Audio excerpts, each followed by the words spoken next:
I want to make this video today because I'm getting really pissed off. And I think I'm not the only one. I think a lot of gun owners out there are also getting pissed. Now, I used to be a Republican.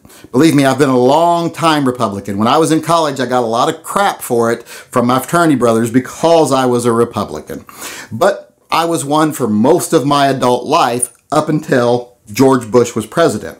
And then I was asked to sign a fealty pledge, a loyalty pledge, to George Bush when I went to attend his rally here in Portland, Oregon. And I was like, I'm not signing a fealty pledge to a politician. I'm not loyal to a politician. So I said, that's it. I'm not a Republican anymore. But I couldn't become a Democrat because I disagree with Democrats on as many, if not more things than I do with Republicans. So I couldn't become a Democrat, so I was left in the middle, became an independent. Been an independent ever since. And I think a lot of gun owners are in my boat. We don't like the Democrats. We don't like the Republicans. We might have a D or an R after our names, but most of us, I think, actually should have I's after our name like I do. I'm an independent. I'm registered that way. It screws me sometimes when it comes to caucuses and stuff, but I'm an independent. And I think, like I said, a lot of gun owners kind of fall in that independent category. But I think a lot of us often will vote Republican based on one thing: gun rights, the Second Amendment.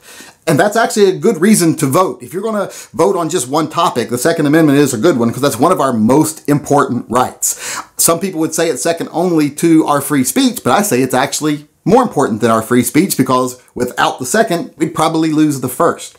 So voting one issue, if you're going to vote one issue, voting because of the Second Amendment, because someone's pro-Second Amendment, that's a good one to do it on.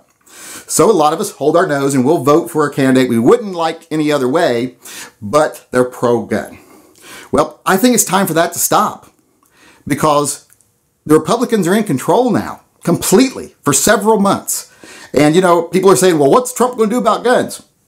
I think anything that comes to Trump's desk, he'll sign. Anything pro-gun, like if the Hearing Protection Act came to his desk tomorrow, I do believe he'd sign it.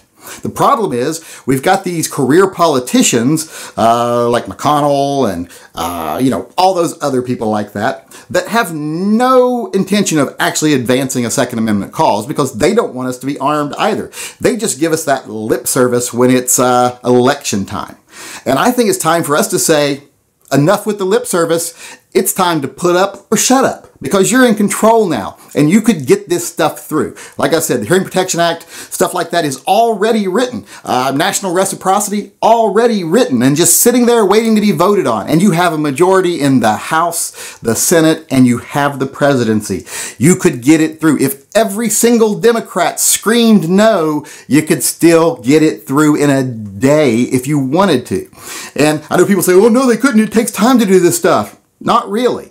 Not if you're organized and you got your shit together. I mean, I despise anti-gun politicians, but I have to respect their moxie because when they want something done, they'll convene a special Senate session at 12:01 in the morning. Then at 12:30, they'll pass the bill over to their House of Representatives. And by 1 a.m., it's on the governor's desk ready to be signed. And by 2 a.m., thousands of gun owners in that state are waking up potential felons now because the Democrats actually got together, I should say anti-gun politicians, but we know they're Democrats, got their shit together and did something that they said they were going to do.